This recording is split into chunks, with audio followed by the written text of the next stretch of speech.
Histoire de tourterelle ou pourquoi j'ai la foi. Alors la tourterelle est l'image de l'âme fidèle dans la Bible, mais c'est pas du tout de ça dont je veux vous parler. Nous avons vu une tourterelle être couvée par sa mère et être dans son nid jusqu'à son envol.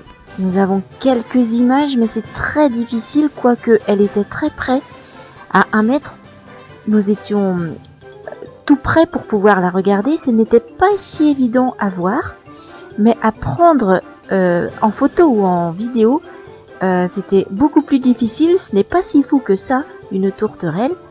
Quand ça se met tout près des humains, ça s'arrange quand même pour qu'on ne les voit pas. Et puis le petit, quand il est dans son nid, je peux vous dire qu'au début, on voit rien du tout. On voit même pas, on croyait qu'il y avait rien du tout.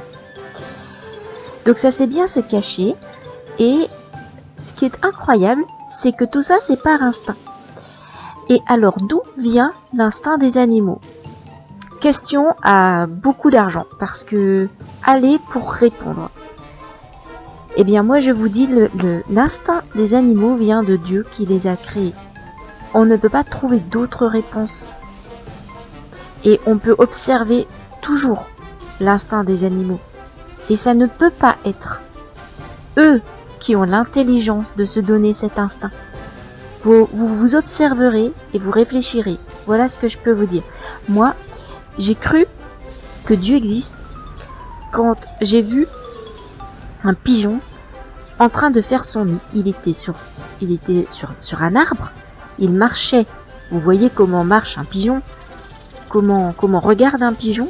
Il marchait sur une branche. Moi, je suis même pas capable de marcher sur une branche si haut dans un arbre, impossible. Je suis pas capable d'avoir un brin de paille dans mon bec parce que d'abord je n'ai pas de bec et je suis incapable d'aller fabriquer un nid. Et pourtant, je suis plus intelligente, j'espère, qu'un pigeon.